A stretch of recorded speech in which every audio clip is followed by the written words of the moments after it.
हर इंसान किसी न किसी क्षेत्र में इतिहास रचता है। इतिहास लिखे जाते हैं, इतिहास बनते हैं। एक तरफ शक्तियों की गिनती होती है तो दूसरी तरफ शक्तिदाता की। तो कह रहे हैं कि सिमरन ने ऐसा इतिहास लिख दिया, ऐसा इतिहास रच दिया कि कहा कि जो काम दवा से बन ना सके वो काम दुआ से होता है। जब सच्चा मुर्शद मिलता है तो बात खुदा से होती है। आओ संत महात्माओं जानेंगे कैसे सिमरन ने लोगों की तकदीर को बदल के रख दिया, कैसे सिमरन ने उनके जीवन में सुकून शांति भर दी, उनके जीवन को खुशहाल व संपन्न बना दिया। यानी कहा कि कलयुग केवल नाम आधारा, सिमर सिमर नर उतरे पारा। इस कलिकाल कलयुग में इस परमपिता परमात्मा के नाम की जानकारी, इसके स्मरण करने से इंसान कहते भवसागर से पार हो सकता है।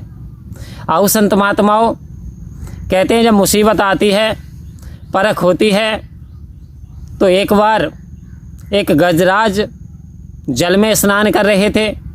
तो स्नान करते करते एक मगरमच्छ ने उनका पैर पकड़ लिया और खींचना पानी में अंदर को शुरू कर दिया। अब यहाँ पे परिवार के और भी सदस्य, बच्चे भी, पत्नी भी थे, लेकिन पुकार लगाई, किसी ने ना सुना। गजराज ने जब ये स्थिति देखी तो परमात्मा का सिमरण करना शुरू कर दिया कि हे परमपिता परमात्मा, आप तो कण कण में व्याप्त हो, मेरी यहाँ कोई सहायता नहीं कर रहा। क्योंकि जब इंसान की कोई मदद नहीं करता तब ध्यान परमात्मा की ओर जाता है। और जैसे सुनते हैं लिखा हुआ है कि जैसे गजराज ने सिमरण किया, याद किया, भगवान से विनती की, प्रार्थना की, वैसे ही परमात्मा ने उसकी मदद की और उसका पैर यानी मकर के मुंह से छुड़ा लिया गया और वो स्वतंत्र होकर के बाहर निकल गया। दूसरी ऐसी घटना, ऐसी रचना है कि यहाँ तक कि कितने से बुरे काम महात्मा बुद्ध के समय में एक अंगुलीमाल रहे हैं। अंगुलीमाल का नामक व्यक्ति जो कि माता के जन्म तो माता के गर्भ से लिया, लेकिन कर्म जो एमाल थे वो राक्षसों की श्रेणी के थे। अर्थात भयानक चेहरा, बाल बहुत बड़े, नाखून बड़े और हाथ में एक ऐसी कटार रहती थी कि जिस भी व्यक्ति को देखता था, चाहे वो सज्जन हो, सामाजिक हो, उसे किसी चीज़ से मतलब नहीं था। पकड़ता था, लोगों को काटता था, उंगलियां काट लेता था और लोगों का लहू पी जाता था। वो लहू पी करके और अपने गले में लटका लेता था, तो इसलिए उसे उंगली माल कहते थे। इंसान जंगल में जाते भयभीत होता था, डरता था। वहीं महात्मा बुद्ध निकले हुए चले जा रहे थे। कुछ व्यक्तियों ने समझाया, महात्मा जी इधर से ना निकलें, इधर उंगली माल का नाम का राक्षस रहता है जो कि लोगों का लहू पी जाता है और उंगलियों को अपने गले में टांग लेता है। महात्मा बुद्ध मुस्कुराए और चल दिए। जैसे वह बीच रास्ते में पहुँचे, अब पीछे से आवाज़ आई, रुक जा। उन्होंने मुड़ करके देखा तो एक भयानक खूंखार व्यक्ति खड़ा। महात्मा बुद्ध मुस्कुराए, कहता तुझे मुझसे डर नहीं लग रहा? बोले डर कैसा, भय कैसा? वो आगे बढ़ने लगे, बोले रुक जा। तब महात्मा बुद्ध ने कहा, मैं तो कब का रुक गया, लेकिन तू कब रुकेगा? तू बुराई से कब बाज आएगा? तू बुराई को कब छोड़ेगा? तू बुरे कर्म को कब त्यागेगा? जैसे ही कहा, क्योंकि सत्य के तेज में बड़ी पावर होती है, थर्राने लगा। कहता जी मैं बुराई छोड़ सकता हूँ? ये बुरा काम है? जी हाँ बुरा है। वास्तव में तू तो इंसान है, तू परमपिता परमात्मा की सर्वश्रेष्ठ रचना है, लेकिन तूने भुला लिया अपने आप को।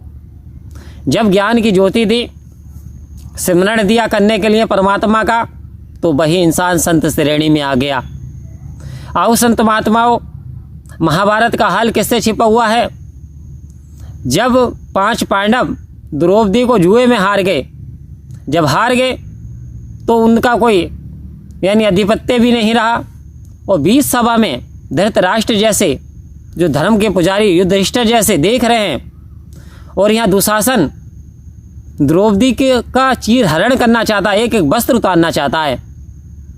अब पतियों को पुकार रही हैं, वहाँ जितने भी बुजुर्ग इन्हें रिस्पेक्टेड थे इन्हें बुला रही हैं, लेकिन किसी ने नहीं सुना, कोई ध्यान नहीं दे रहा।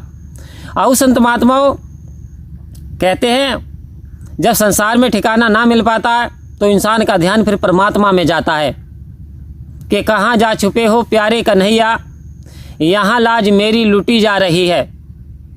क्या आप कहाँ हो? यहाँ तो मेरी लाज लुटने के लिए जा रही है, ये चीर हरण कर रहा है।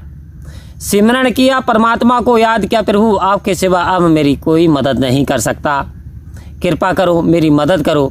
जैसे प्रभु को याद किया, कहने लगा साड़ी इतनी बढ़ गई, खींचते खींचते हार गया कि नारी है या साड़ी है, या साड़ी बीच नारी है, या साड़ी की ही किनारी है।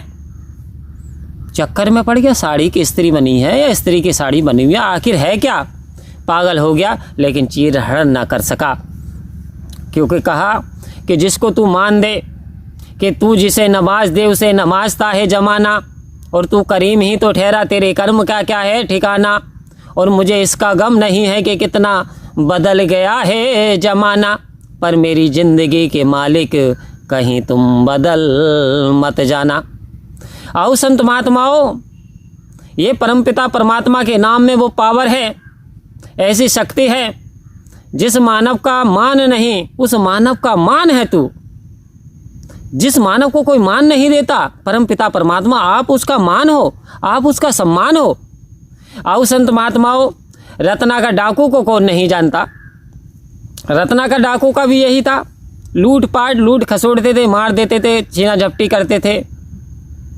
परमात्मा ने कृपा की, क्योंकि ये भी कहा जा पे कृपा राम की होई, बापे कृपा करे हर कोई।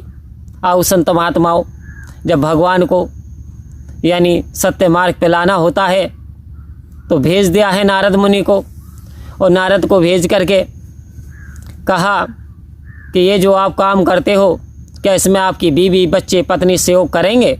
कहते जी तुम भाग जाना। कह रहे लो रस्सी लो बांध देना।